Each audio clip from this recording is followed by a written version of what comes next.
ॐ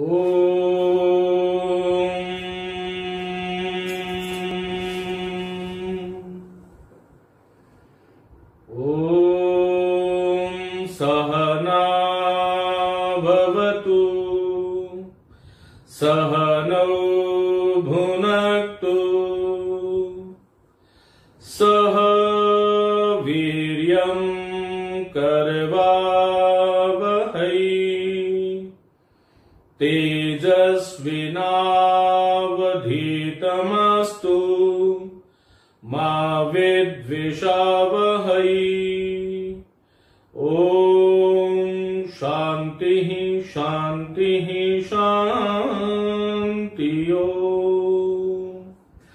नमस्ते, आप सभी का हार्दिक स्वागत, अभिनंदन।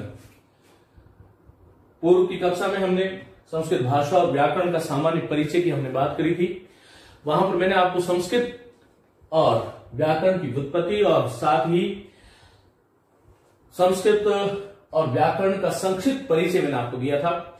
विद्यार्थियों, आज हम बात कर रहे हैं संस्कृत व्याकरण के आधारभूत प्राण स्वरूप, या यूं कहूं कि संस्कृत व्याकरण के अधिष्ठाता, जिनको हम संस्कृत व्याकरण में माहेश्वराणी सूत्राणी कहते हैं।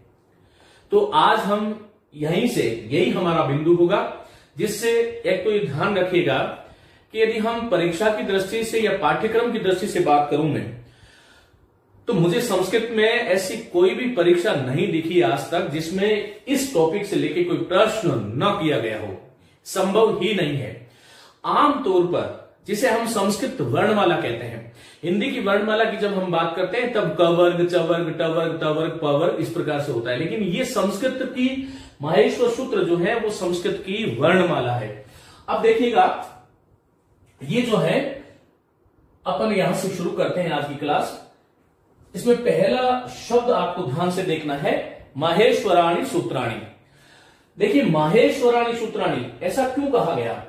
क्योंकि मेरे साथ साथ आप लोग लिखिएगा, महेश्वरात् आगतानि इति माहेश्वर सूत्राणि। महेश्वरात् आगतानि इति माहेश्वर सूत्राणि। अब देखिएगा, भगवान महेश्वर से आए हुए हैं। महेश्वर मानी महान धन ईश्वर। महेश्वर शब्द जो है वो भगवान शिव का पर्यायवाची है। महेश्वर से आए हुए हैं, जो इसलिए कहते हैं माहेश्वराणी सूत्राणी। यहां मैं बार बार आपको ये बता रहा हूं कि इसको कुछ लोग महेश्वर सूत्र कहते हैं। ये महेश्वर सूत्र नहीं है। महेश्वर सूत्र का तो अर्थ होता है भगवान शिव के सूत्र, जबकि ये भगवान शिव से आए हैं और इसको प्राप्त किसने किया? पाणिनि ने। इसलिए महेश्वरात् आगतानि इति माहेश्वराणी सूत्राणी। हमें ये ध्यान रखना है कि ये मां है, ये म नहीं है। चलिए विद्यार्थियों, आगे हम बात करते हैं। हमने माहेश्वर शब्द की बात करी कि इसको महेश्वरणी, माहेश्वराणी कहना है। दूसरा सूत्राणी। सूत्राणी जो शब्द है या बहुवचन है, क्योंकि माहेश्वराणी आया है। संस्कृत व्याकरण में ध्वनि साम्य होता है। यहां पर णी है तो आपको यहां पर भी जैसे माहेश्वराणी सूत्राणी कथि संति, इस प्रकार से प्रश्न आता है। या माहेश्वराणी फिर आपके रिक्त स्थान आएगा, फिर संति, तो माहेश्वराणी सूत्राणी, इस प्रकार से हमें समझना चाहिए कि चतुर्दश माहेश्वराणी सूत्राणी। चलिए, अब यहां पर ये सूत्र क्या है? संस्कृत की व्याकरण पढ़ने वाले को बार बार ये सूत्र शब्द आता है। तो आज हम आरंभ में 5 मिनट इसी सूत्र शब्द की बात करने वाले हैं कि सूत्र शब्द कहते किसे हैं। मित्रों, यदि मैं ये कहूं कि पूरी की पूरी पाणिनि की जो अष्टाध्यायी है वो सूत्रों में है, तो जैसा कि मैंने आपको जब व्याकरण का परिचय दिया था तब मैंने आपको व्याकरण के त्रिमुनि बताए थे, पाणिनि, कात्यायन और पतंजलि। पाणिनि जो है वो सूत्रकार है, कात्यायन जो है वो वार्तिककार है, पतंजलि जो है वो भाष्यकार है। तो पूरी की पूरी जो हमारी अष्टाध्यायी, जिसमें 3978 सूत्र है। अब ये सूत्र होता क्या है? जैसे आमतौर पर हम सूत्र को कहते हैं धागा, लेकिन ये सूत्र यहां पर पारिभाषिक शब्द है। पूरी व्याकरण सूत्रों का ही एक समुच्चय मात्र है। तो आइए, हमने माहेश्वराणी की बात करी, अब हम सूत्र की बात कर लेते हैं। सूत्र का लक्षण निर्धारित करते हुए हमारे संस्कृत के आचार्य ने लिखा है, मेरे साथ साथ आप लोग लिखिएगा कि अल्पाक्षरम असंदिग्धम सारवत विश्वतोमुखम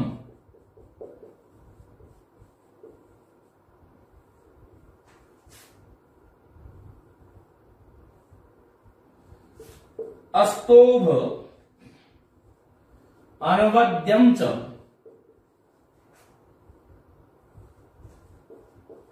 सूत्रम सूत्रविदो विदुः। देखिए, सूत्र के कुछ लक्षण हैं और ये सूत्र कैसा होना चाहिए, ध्यान रखिएगा। जीवन में आज एक बार आप ये समझ लो कि सूत्र कहते किसे हैं, तो उसके लिए ये एक श्लोक है, इसको देख के डरना नहीं, संस्कृत बहुत मधुर भाषा है।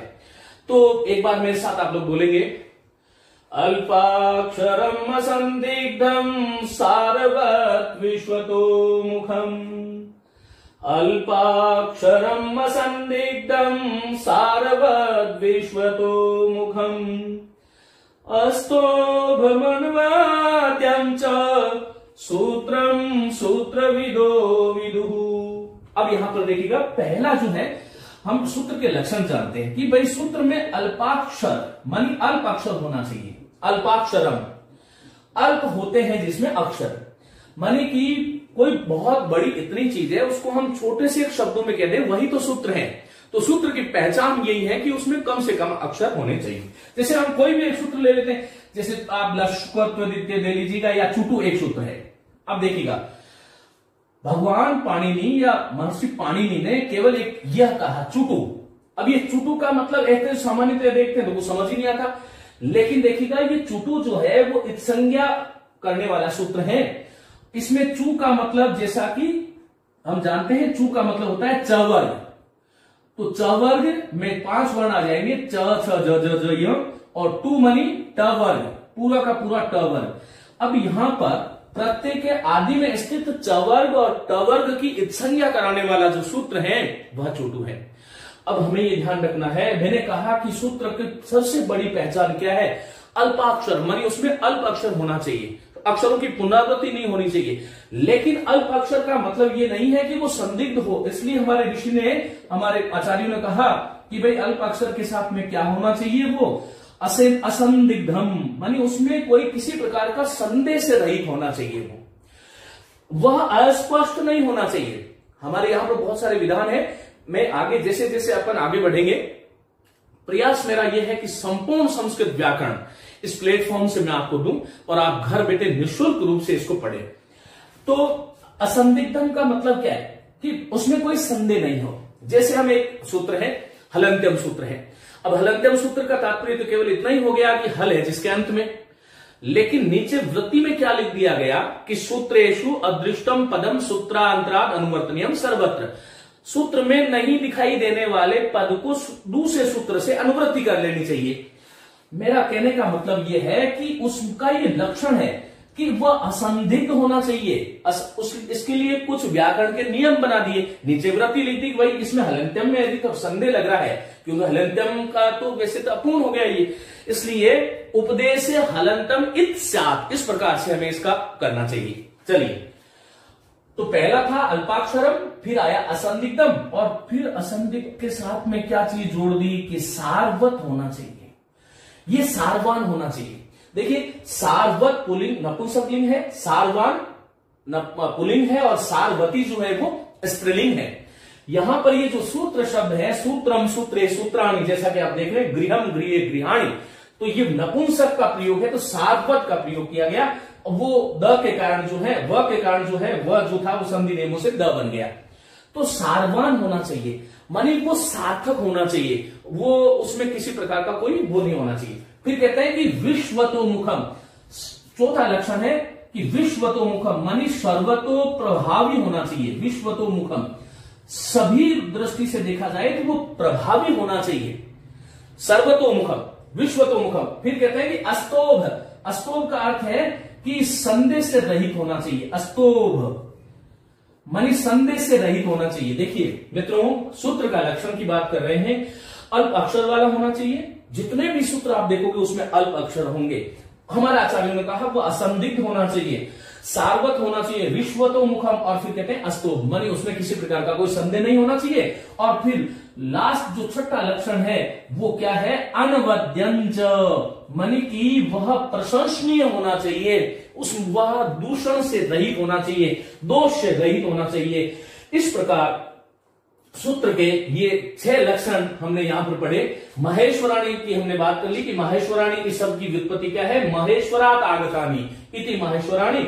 और सूत्र किसे कहते हैं, तब ये ध्यान रखिएगा, ये कोई बहुत बड़ा चीज नहीं है, इसको आप बहुत इजी 2 4 5 बार जब बोलोगे तो सीख जाओगे। चलिएगा, अब ये तो गया सूत्र का लक्षण। अब यहां पर देखिएगा एक चीज हम और पढ़ते हैं कि भाई ये जो सूत्र का लक्षण है तो कितने प्रकार के सूत्र हैं जो संस्कृत व्याकरण में प्रयुक्त हुए हैं, मानी कि संस्कृत व्याकरण में कितने प्रकार के सूत्र हैं। तो विद्यार्थियों संस्कृत व्याकरण में देखिएगा 6 प्रकार के सूत्र हैं। कहते हैं कि संज्ञा च परिभाषा च विधिर नियम एवं च, मेरे साथ साथ लिखिएगा, विधिर नियम एवं च अतिदेशो अधिकारश्च षड्विध सूत्र स्मृतम। ये 6 प्रकार के सूत्र हैं। मैं इनकी विशेष व्याख्या यहां पर आज नहीं करूंगा, केवल नाम आपको बताऊंगा। जो है प्रयास ये करेंगे कि इसका जो इस वीडियो के नीचे जो है मैं व्याख्या के अंदर इसकी जो है इस प्रकार की कुछ चीजें जो होगी उनकी व्याख्या भी लिख दूंगा। अब देखिएगा ये कहा गया है यहां पर कि संज्ञा च परिभाषा च विधिर नियम एवं च अतिदेशो अधिकारश्च षड्विध सूत्र स्मृतम।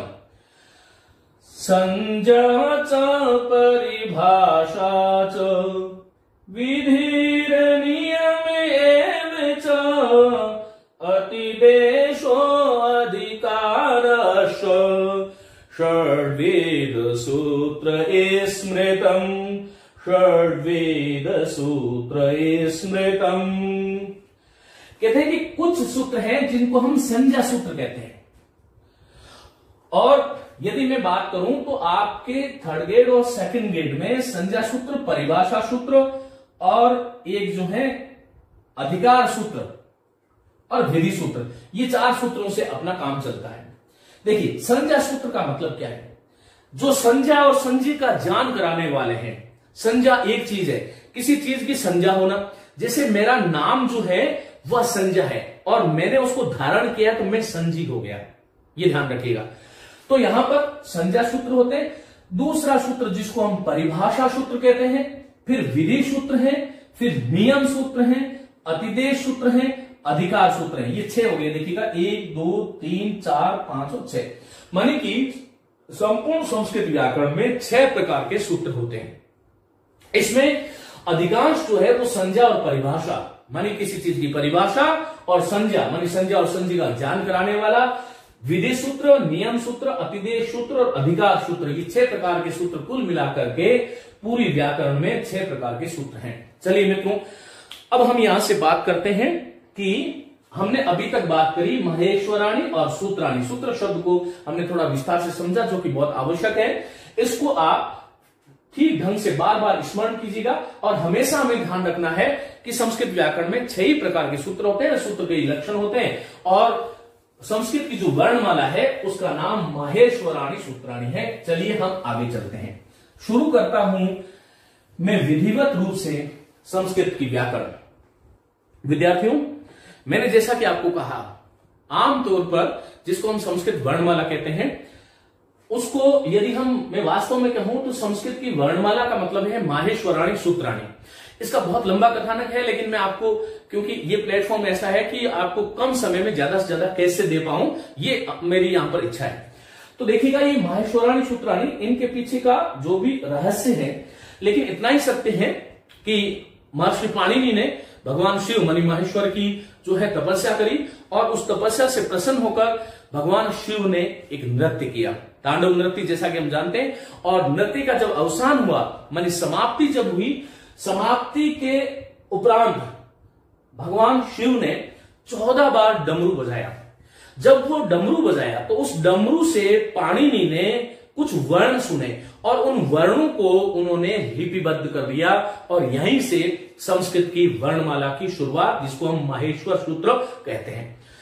अब देखिएगा, इसके लिए जो है ना एक श्लोक है कि नृतावसाने, मेरे साथ साथ लिखिएगा, नृतावसाने नटराज राजो ननाद ढक्काम नव पंचवारम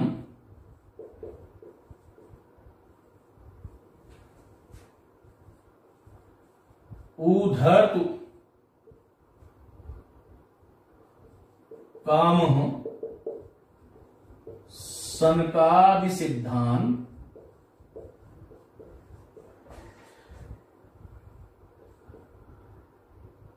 एतद् विमर्शे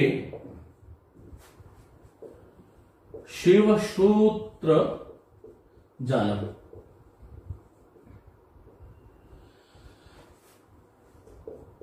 मानी कि कहते हैं कि नृत्य का नृत्यावसाने मानी नृत्य का अवसान होने पर नटराज राजो, नटराज किसकी उपाधि है? भगवान शिव की। नटराज राज जो है उसने ननाद मणि बजाया, ढक्काम का अर्थ है डमरू, कितनी बार बजाया? 9 और पंचवारम, मानी 9 बार बजा करके और फिर 5 बार बजाया। 9 और 5 कितने हो गए? 14। ये 14 हो गए, इसीलिए इनको क्या बोलते हैं अपन? चतुर्दश महेश्वराणी सूत्राणी। चतुर्दश महेश्वराणी सूत्राणी, इनकी संख्या जो है वो 14 है, इसलिए 14 को संस्कृत में बोलते हैं चतुर्दश। हम देखिए, आप लोगों के ये भी ध्यान रखिएगा कि संस्कृत की संख्या जो है उसका हमें अभ्यास होना चाहिए।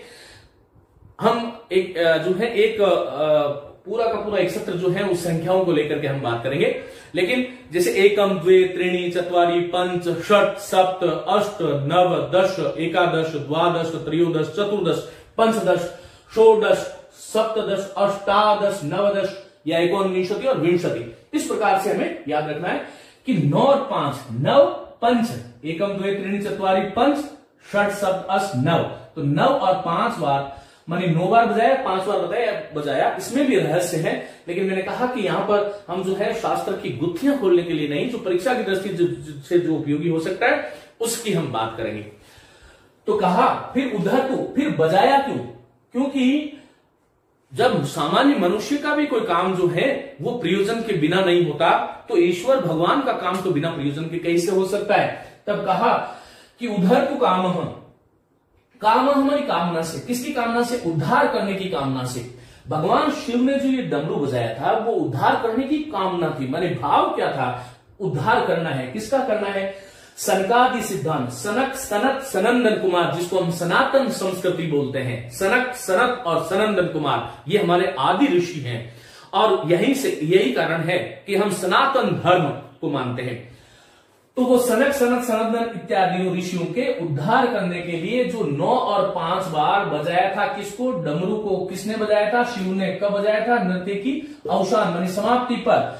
एतद् विमर्शे, इसी डमरू बजाने से, विमर्शे शिव सूत्र जालम, ये शिव सूत्रों का जाल जो था वो बन गया। इसलिए इसका एक नाम क्या हो गया? बोलो, शिव सूत्र भी इनका नाम हो गया। ये ध्यान रखिएगा कि इसको क्या बोलेंगे हम? शिव सूत्र बोलते हैं। और क्या बोलते हैं अपन? महेश्वर सूत्र बोलते हैं, क्योंकि भगवान महेश्वर से आए हैं।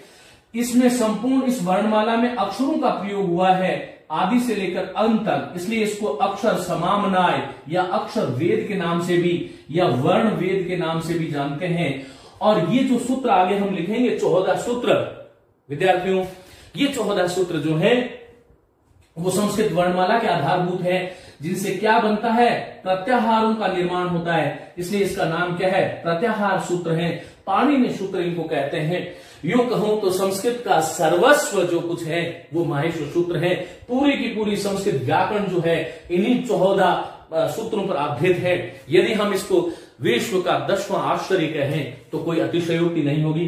तो देखिएगा, इनके बहुत सारे नाम हो सकते हैं, ये ध्यान रखिएगा।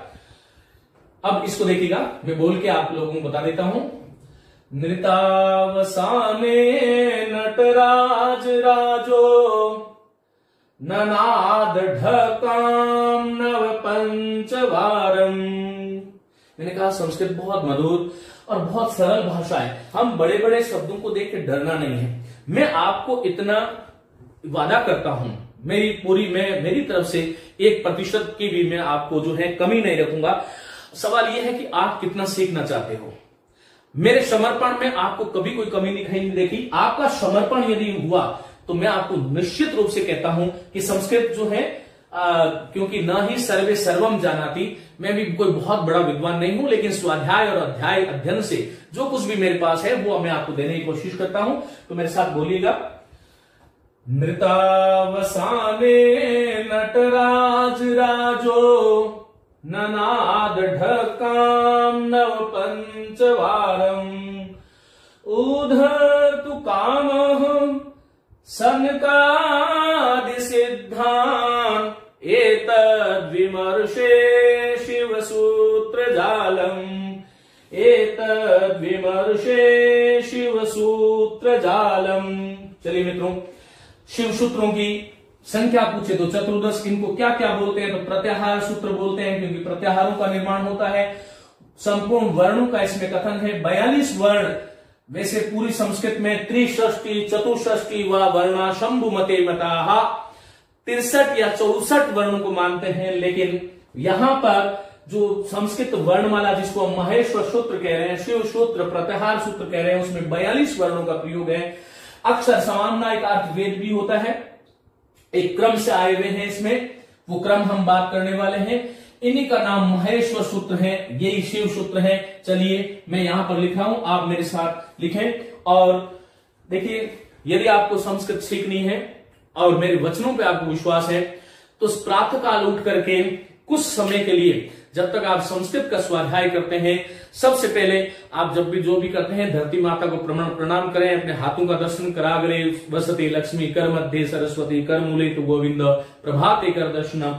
और उसके बाद में ये जो शिव सूत्र है उनकी मैं आपको लय बताऊंगा। इन शिव सूत्रों को बार बार यदि आप प्रतिदिन सुबह आपका प्रातः जो है इन्हीं सूत्रों से होगा, तो मैं आपको इस चीज का विश्वास दिलाता हूं कि मां सरस्वती की, भगवान शिव की, पाणिनि की, तीनों की कृपा आप पर होगी और संस्कृत आप लोग सीख जाएंगे।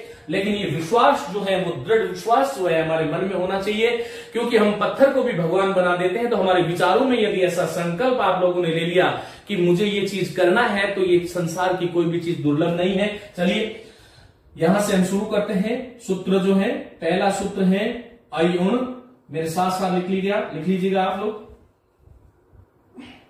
अयुण, फिर है रिलरिक, फिर है एओंग, फिर है अयौच। देखो यहां तक जो चौथा सूत्र है वह अ से लेकर के च तक जो प्रत्याहार की हम बात कर रहे थे, प्रत्याहार का मतलब होता है संक्षिप्त कथन। जब संस्कृत में स्वरों को कहना होता है तब हम अच बोल देते हैं तो पूरे स्वर आ जाते हैं। तो अयुण, रिलरिक, एओम, अयोच, यही स्वर है, 9 स्वर है।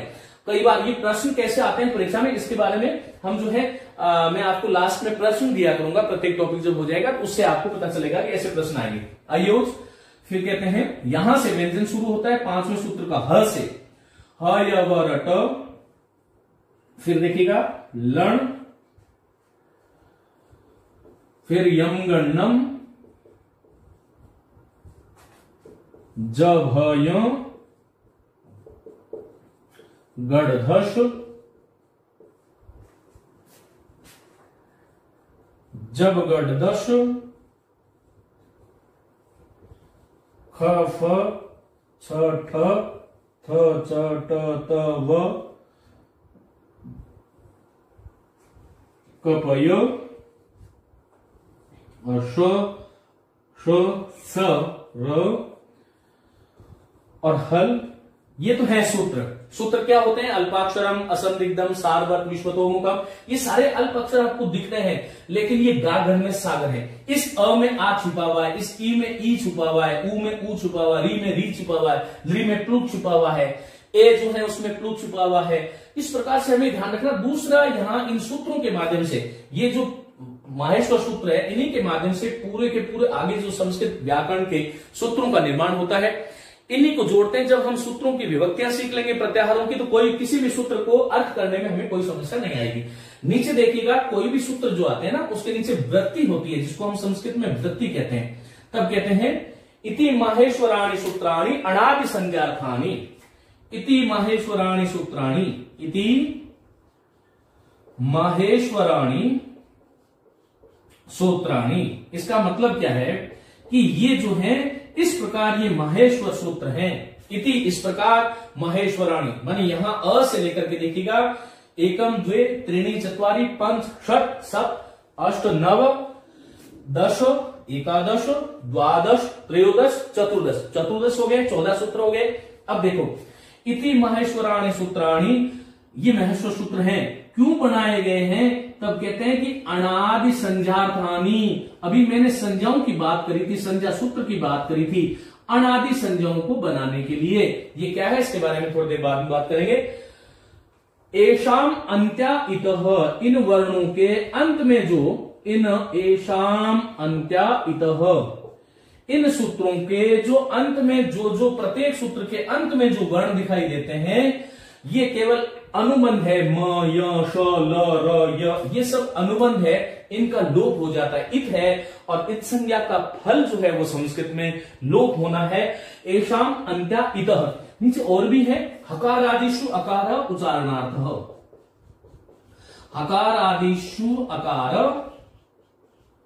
हकार आदिषु अकार उच्चारणार्थ,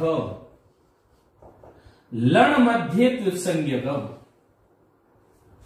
लण मध्य त्विसंज्ञकः। तो ये इस सूत्र की वृत्ति है। संस्कृत में पहले देखो सूत्र लिखा जाता है, फिर उसकी वृत्ति लिखी जाती है, और वृत्ति के आगे जो है वो, उस वृत्ति का अर्थ जब हम करते हैं तब उस संपूर्ण सूत्र का अर्थ हमें प्राप्त होता है। तो देखिएगा, इति माहेश्वराणि सूत्राणि, ये माहेश्वर सूत्र हैं। कौन से? ये ऊपर से वाले। अनादि संज्ञार्थानि, इनका प्रयोजन क्या है? तो अनादि संज्ञा। अण क्या? अ से लेकर के ण तक एक प्रत्याहार बनता है। मैं बार बार कह रहा हूं कि प्रत्याहार का मतलब क्या है। प्रत्याहार का मतलब होता है संक्षिप्त में कोई बात कहना, संक्षिप्त कथन, संक्षिप्तीकरणम। माने कि कुछ कोई बहुत बड़ी चीज है, उसको हम छोटे रूप में कहते हैं, वही संक्षिप्त कथन है। तो अ से लेकर के यदि हमें इनको कहना है तो अण कह देंगे, और अ से लेकर क तक यदि सारे ह्रस्व स्वरों का प्रयोग करना है हमें, तो हम अक कह देंगे। ये एक अक क्या हो गया? प्रत्याहार। इसको कैसे बनाते हैं वो बाद में बात करेंगे, पहले इसका मैं प्रयोग बता देता हूं। तो क्यों इन प्रत्याहारों को क्यों बनाया गया? अनादि संज्ञाओं के लिए। एषाम अंत्या इतः, एषाम मनी इनके, एषाम मनी इन सूत्रों के, अंत्या मनी अंत में रहने वाले 14 अक्षर, 14 हलंत वर्ण है। हलंत का मतलब ये जो आपको ण दिखाई दे रहा है, क दिखाई दे रहा है, ङ च ट ण म, ये सब हलंत है। हल है जिसके अंत में वह वर्ण मनी स्वर रहित वर्ण, ये इत्संज्ञक होते हैं। इनका काम प्रत्याहारों को बनाने में होता है, को हम अनुबंध कहते हैं। और हकार आदिशु अकार। अब देखो, ह आदियों में जो ह, ये आपको ह दिखाई दे रहा है, वास्तव में तो ये जो ह ऐसे होना चाहिए और ह ऐसा होना चाहिए था, लेकिन इस स्वर रहित ह का उच्चारण नहीं हो सकता, इसलिए हकार आदि शु अकार उच्चारणार्थ। देखो, हकार आदियों में ठहरा हुआ जो अकार है, यहां संधि हो गई है, हकार आदि शु फिर अकार, इसको जोड़ देंगे तो यहां संधि हो जाएगी। ये हकार आदि शु अकार किसके लिए है? उच्चारण के लिए है। लण मध्य त्विसंज्ञक, और लण में जो अकार है, लण कौन सा? देखो, ये छठा सूत्र जो ल है, उसमें ठहरा हुआ जो ल में ठहरा हुआ जो अ है, इस प्रकार से ये अनुनासिक जो है, प्रतिज्ञा अनुनासिका, ये जो अ है वो इत संज्ञक है। वो इत संज्ञक क्यों है? क्योंकि एक र प्रत्याहार, वरदराज आचार्य लघु सिद्धांत कौमुदी में वो र प्रत्याहार की सिद्धि, जिसमें र और ल होता है, वो कहां से शुरू होता है? र प्रत्याहार जो होता है वो र से शुरू होगा, और फिर ल के अंत वाला अ, ये मिलकर के र प्रत्याहार का निर्माण हो जाएगा, जिसमें र और ल इन दो वर्णों का प्रयोग किया जाता है। जो अर और अल, जो महर्षि और त्वलकार शब्दों की जो सिद्धि होती है, उरण रपरह, आप लोगों ने सूत्र सुना होगा, नहीं भी सुना तो हम संधि की जब बात करेंगे, ये पूरा यदि आप सीख लोगे तो संधि भी सरल हो जाएगी, समास भी सरल हो जाएंगे, प्रत्यय भी सरल, सारा सब कुछ सरल हो जाएगा आपके लिए। तो ये ल में ठहरा हुआ जो अकार है वो इत्संज्ञक है। हकार आदियों में ह से लेकर के ल तक जिन जिन वर्णों में आपको ख में अ दिखाई दे रहा है, चाहे फ में चाहे छ में, वो सारा का सारा जो है इत्संज्ञक है। चलिए मित्रों, इनको हम बोलते कैसे हैं, इन 14 सूत्रों को हमने बहुत बार देखा। देखिए संस्कृत यदा वयम मारवाड़ी वदामः चेत मारवाड़ी भाषा, यदि वदामः चेत मारवाड़ी वक्तव्यम, मारवाड़ी को मारवाड़ी की तरह बोलना चाहिए। यदि हिंदी भाषायाः उच्चारणं कुर्मः चेत हिंदी भाषाया उच्चारणं यादृशी हिन्द्याः प्रकृति वर्तते तद्वत् एव तस्याः उच्चारणं करणीयम्। परंतु यदा वयम संस्कृतस्य उच्चारणं कुर्मः, जब हम संस्कृत का उच्चारण करते हैं तब जो है हमें संस्कृत को संस्कृतवदेव वक्तव्यम, संस्कृत को संस्कृत की भांति ही बोलना चाहिए।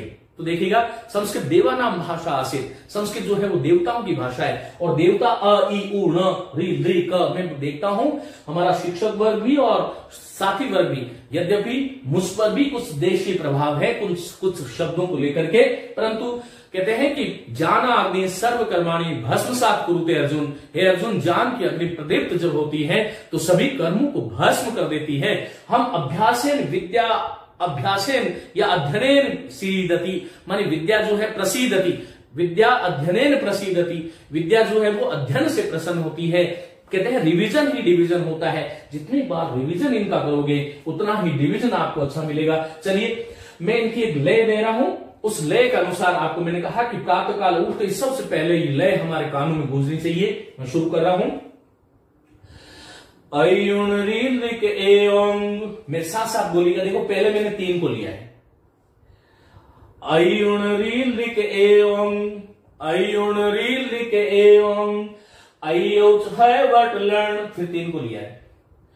अयौच है वटलण, एक तो ये ए है, ये ऐ है, ये ओ है, ये औ है, हम ए ओ करते हैं। अयुण रीलिक एवं, अयौच है वटलण, यम गणनम झबये गण दश जब गढ़ दस, यम गणनम झबये गढ़ धस जब गढ़ दस, खप छट थ चटतौ, खप छट थ चटतौ, कपये शर हल, कपये शर हल। तो देखिएगा किस प्रकार से आपको इनको बोलना है, एक बार फिर बता देता हूं। अयुण रीलिक एवं, अयुच है वटलण, यम गणनम झबये गढ़ दश जब गढ़ दस, यम गणनम झबये गढ़ दश जब गढ़ दस, खप छट थ चटतौ, कपये शर हल। तो इस प्रकार से आपको इनको जितना आप बोलोगे उतना ही आपको ये सरल हो जाएगा। विद्यार्थियों, इसमें क्या वैज्ञानिकता है, मैं इसको ऊपर वाली लाइन को मिटा रहा हूं। देखिएगा ये क्या है, किस तरह से है, इसको हमें जानना चाहिए। चलिएगा मैं इस वृत्ति को भी एक बार मिटा देता हूं क्योंकि ये हमारी हो गई है। मैं माहेश्वर सूत्र केवल रख लेता हूं और इसके बारे में कुछ जो फैक्ट जो परीक्षाओं में पूछे जाते हैं उसके आधार पर हम बात करेंगे। चलिए, तो अभी तक हमारे जो है माहेश्वर सूत्रों के बारे में हम बात कर रहे थे। अब देखिएगा पहली चीज तो इनका क्रम क्या है। संस्कृत की जो वर्णमाला है उसमें देखिएगा ये जो है पहले आपको ध्यान रखना है कि सूत्र संख्या 1 से लेकर के 4 तक सारे के सारे स्वर है। फिर से एक बात ध्यान रखिएगा कि इन सूत्रों का प्रयोजन क्या है कि प्रत्याहार निर्माण करना, और प्रत्याहार का अर्थ मैं आपको बता चुका हूं, संक्षिप्त कथन, मानी कोई बड़ी चीज को छोटे रूप में कहना, प्रत्याहार।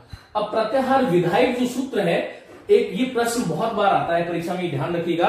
प्रत्याहार को बनाने, क्योंकि संस्कृत व्याकरण में बिना सूत्रों के कोई काम नहीं होता, इसलिए प्रत्याहार को बनाने का जो सूत्र है प्रत्याहार विधायकम सूत्रम, ऐसा प्रश्न आता है कि प्रत्याहार विधायकम सूत्रम कौन सा है, प्रत्येक तो कौन सा है, तो ये सूत्र ध्यान रखना है कि आदिरंतेन सहेता, आदिरंतेन सहेता, आदि वाले वर्ण को अंत्य वर्ण के साथ में इता इत संज्ञक के साथ में जोड़ देने से जो है प्रत्याहार बनते हैं। अब देखो, जैसे आपको मैं एक कहूं कि संस्कृत में स्वर क्या है, तो स्वर का संस्कृत में मतलब होता है अच।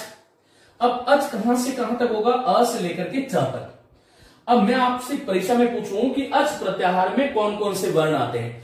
कई बार कुछ स्टेट, कुछ राज्य हैं जिनमें संस्कृत का जो प्रश्न पत्र होता है वो हिंदी माध्यम से आता है, जैसे यूपी टेट में हिंदी माध्यम से आता है, एच स्टेट में संस्कृत माध्यम से आता है, राजस्थान में जो है वो संस्कृत माध्यम से आता है। अलग अलग स्टेट में अलग अलग इसकी वो है। लेकिन जैसे पूछ लिया आपसे कि अच इत्यस्मिन् प्रत्याहारे के वर्णा आयान्ति, कौन कौन से वर्ण आते हैं, आगच्छन्ति। तो देखो अब इसमें अच प्रत्याहार में कौन कौन से वर्ण आएंगे, अ, ई, उ। इनको अण को नहीं गिनना है, ये जो देख रहे हैं देखो न, क, ग, च, ट, इनको हम इन वर्णों में सम्मिलित नहीं करते। तो अ, ई, उ, फिर आगे क्या आ गया, री और री, री और ली, फिर क्या है, ए और ओ, ऐ को नहीं गिनेंगे अपन। फिर आई और औ, चे को नहीं गिनेंगे, आई और औ। अब इनको गिनेंगे तो ये 9 है, एकम एकम द्वे त्रीणि चत्वारि पंच षट सप्त अष्ट और 9, ये 9 सूत्र है, 9 स्वर है। तो ये हमें ध्यान रखना है कि संस्कृत माहेश्वर सूत्रों के अनुसार यदि स्वरों की संख्या पूछे तो 9 है। मानी माहेश्वर सूत्रेषु कति स्वराः सन्ति, तो 9 स्वराः सन्ति। कौन कौन से हैं, तो ये अ, ई, उ, री, ली, ए, ओ, ऐ, औ। इनमें भी ये देखिएगा अ, ई, उ, री, ली तक ह्रस्व स्वर है और ए, ओ, ऐ, औ जो है वो संयुक्त स्वर या मिश्रित स्वर, ये दो स्वरों से मिलकर बने हैं। अब हमें ये ध्यान रखना है कि पहले क्या आया, देखो ये वर्णमाला बनी कैसे, पहले है सारे के सारे ह्रस्व स्वर, फिर उसको हम दीर्घ स्वर या विशिष्ट स्वर या संयुक्त स्वर कुछ कहें, दीर्घ स्वर।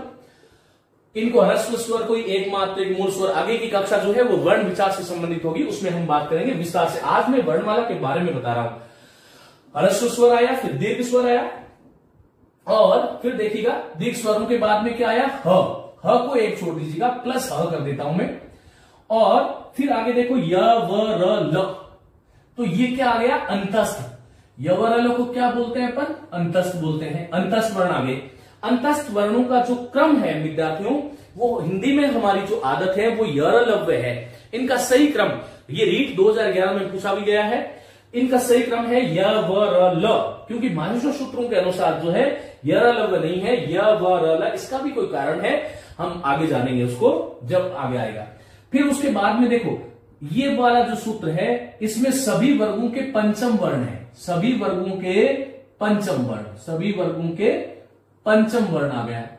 5वां वर्ण है, सब जान लेना 5 वर्ग है, क वर्ग, च वर्ग, ट वर्ग, त वर्ग, प वर्ग। तो 5 वर्गों का 5वां वर्ण देखो, क, ख, ग, घ, ङ, च, छ, ज, झ, य, प, फ, ब, भ, म, क, ख, ग, घ, अंग। ये अंग है, इसको अण, क, ख, गण, ट, ठ, ढ, इस प्रकार से नहीं बोलना है। अंग, फिर ण हो गया, फिर न हो गया, तो यम गणनम, इनका उच्चारण है यम गणनम। तो ये पंचम वर्ण आ गया। फिर देखो इन दोनों सूत्रों में च, छ, ज, झ, प, फ, ब, भ, क, ख, ग, घ, मानी चौथा वर्ण। पंचम के बाद में सभी वर्गों के चौथे वर्ण है। फिर सभी वर्गों के आप लोग देखोगे ये तृतीय वर्ण है, ये सभी वर्गों का तीसरा वर्ण मानी तृतीय वर्ण है, और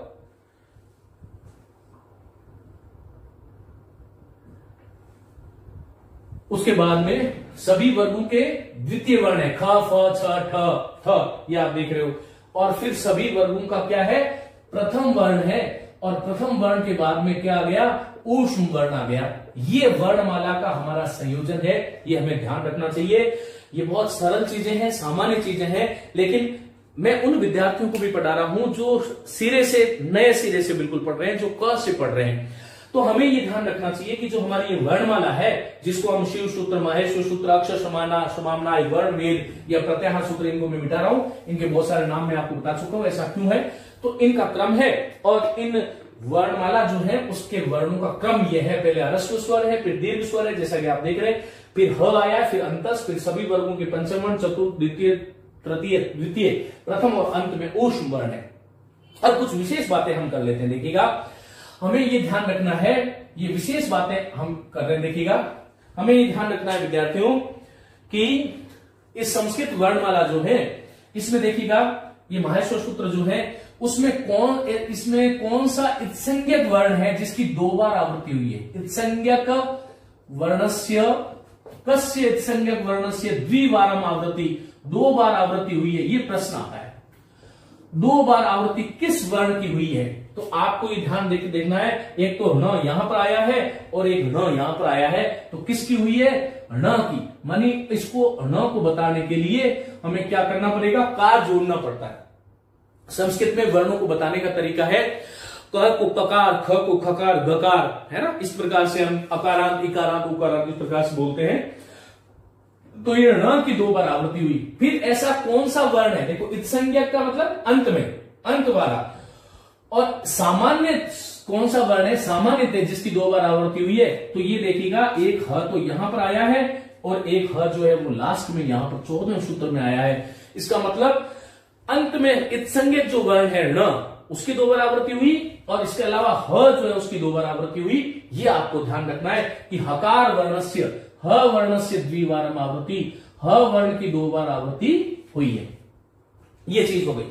अब देखिएगा, हम बार बार बात कर रहे थे कि ये प्रत्याहार, प्रत्याहार, तो ये कुछ चीजें थी। हाँ, अब देखिएगा, अब हम प्रत्याहारों की बात करते हैं। तो विद्यार्थियों, सामान्य रूप से अष्टाध्यायी में मेरी बात को ध्यान से सुनना है, 41 प्रत्याहार बनते हैं। लेकिन देखिए, हमारी जो आधुनिक संस्कृत शिक्षा पद्धति जो है वो लघु सिद्धांत कौमुदी आचार्य वरदराज ने जो लिखी है ना, हालांकि बहुत सारे लोग हैं भीमसेन शास्त्री, भैमी व्याख्या, भदोजी दीक्षित इत्यादि लघु सिद्धांत कौमुदी इस प्रकार से लिखे, लेकिन ये महत्वपूर्ण ग्रंथ है लघु सिद्धांत कौमुदी। और उसके अनुसार एक ऋण प्रत्याहार और है, तो कुल अष्टाध्यायी मानी अष्टाध्यायी में जो सामग्री उल्लिखित है उसके अनुसार 42 प्रत्याहारों का निर्माण है। तो आपसे प्रश्न पूछे कि संस्कृत व्याकरण कति प्रत्याहारा संति, कितने प्रत्याहार हैं, तो 42 है, ये आपको ध्यान रखना है। और यदि 42 ऑप्शन में नहीं आए तो फिर 41 कर सकते हो, ये ध्यान रखना। सामान्य रूप से ये बहुत बार प्रश्न आया हुआ है और 42 ही आपको बताना है। 42 प्रत्याहार बनते हैं। प्रत्याहार का मेरा मतलब क्या है, जैसे देखो अ से लेकर के ण तक मैं अण प्रत्याहार बनाऊंगा, तो अण में क्या आएगा, अ ई उ, ण नहीं गिनेंगे। फिर अ से लेकर के क तक एक प्रत्याहार, अक प्रत्याहार। मैं आपसे पूछ लूं कि अक प्रत्याहार में कौन कौन से वर्ण आएंगे, तो बहुत सिंपल सी बात है कि अ ई उ री और ली, अक सवर्णे दीर्घ, ये समझने में काम आएगा। फिर देखो अ से लेकर के च तक कौन सा प्रत्याहार आता है, पहला आदि और अंत च, आदि यहां पर, च यहां पर, बीच वाले जो हलंत है उसको गिनना नहीं है, तो सारे के सारे स्वर मैं आपको बता चुका हूं। पूरी वर्णमाला के लिए अ से लेकर के ल तक एक प्रत्याहार आता है जिसको बोलते हैं अल। और अल प्रत्याहार का मतलब क्या है, सारे के सारे तो स्वर और 33 मानी 9 स्वर और 33 व्यंजन। संस्कृत वर्णमाला को एक शब्द में यदि बोलना है तो आपको बोलना है अल, है ना, ये ध्यान रखिएगा। अचस्वरा। अब इसी प्रकार से देखिएगा आगे, जैसे ए से लेकर के अंग तक एक प्रत्याहार बनता है, या पहले ये इक देखिएगा, ई से लेकर के क तक, इको यणसी, बहुत महत्वपूर्ण सूत्र है। इक प्रत्याहार में क्या है, क्या आएगा, ई उ री री, ये इक प्रत्याहार में आएगा। फिर आएगा एंग प्रत्याहार, तो एंग प्रत्याहार में कौन कौन से वर्ण आएंगे, लिखने की जरूरत नहीं है, ए और अंग, यहां से ए और ओ। फिर एक प्रत्याहार है एच, तो एच प्रत्याहार में चार सूत्र आएंगे, एंगी पर रूपम और एचो आई वायाव, अयादि संधि में काम आते हैं, ए ओ आई औ। फिर उसके बाद में देखिएगा ह से लेकर के ल तक, अच्छा एक प्रत्याहार है जिसको हम बोलते हैं ऐच, जिसमें आई और औ मानी वृद्धिरादेच सूत्र है ना, वृद्धिरादेच, वृद्धि संज्ञा विधायक। फिर ह से लेकर के अंतिम ल तक, हल में सारे के सारे व्यंजन आते हैं, इसलिए हल को हम व्यंजन वर्ण कहते हैं, अच को हम स्वर वर्ण कहते हैं, ये ध्यान रखिएगा। तो ह से लेकर के ल तक ये हो गया। फिर एक बहुत महत्वपूर्ण सूत्र है जिसको प्रत्याहार, जिसको हम यण बोलते हैं, और यण कहां से, देखो य व र और ल, ये बहुत महत्वपूर्ण है और ये पूछा हुआ गया है, बहुत परीक्षा में पूछा है। यणा अंतस्था, यण वर्णों को हम क्या बोलते हैं, अंतस्थ बोलते हैं। अंतस्थ क्यों है, आगे की कक्षा में बात करेंगे। माने य व र और ल, उनका क्रम भी ध्यान रखिएगा, य व र ल, बार बार कह रहा हूं मैं। और फिर देखो य से लेकर के म तक एक प्रत्याहार बनेगा यम, तो यम प्रत्याहार में क्या आएगा, सभी वर्गों के पंचम वर्ण आएंगे। फिर ज से लेकर के श तक, ये झष प्रत्याहार आपसे कोई पूछ ले कि झष प्रत्याहार में कौन कौन से वर्ण आते हैं, तो सभी वर्गों का कौन सा वर्ण है, चतुर्थ वर्ण है। इसको अभ्यास कीजिएगा, आपको और कुछ नहीं करना। फिर एक प्रत्याहार बनेगा जश, जश प्रत्याहार में कौन कौन से वर्ण आएंगे, तो ज से लेकर के श तक आएंगे।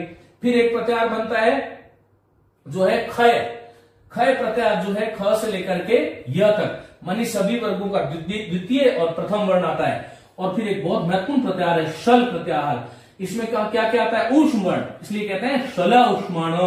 सल वर्ण जो है वो ऊष्म वर्णों का, शला उष्माण जो अचस्वरा हल व्यंजनानी, तो श स और ह ये चार वर्ण जो है वो ऊष्म वर्ण में आते हैं। वर्णमाला में इस ह को नहीं गिना जाता है, आगे वाले ह को गिनाया जाता है। यदि इन टोटल वर्णों की आप बात करोगे तो ये टोटल वर्ण जो इन अंतिम को छोड़ करके गिनोगे तो ये 43 होंगे, लेकिन 43 में एक वर्ण कौन सा है? ह। इसकी आवृत्ति कितनी बार हुई? 2, तो 43 माइनस 1 करोगे तो कितने वर्ण होंगे? मनी महेश्वर सूत्रों की वर्णमाला जो है उसमें 42 सूत्रों का कथन है, लेकिन संस्कृत की जो पूरी संपूर्ण वर्णमाला जो है उसमें 63 या 64 वर्णों की बात है।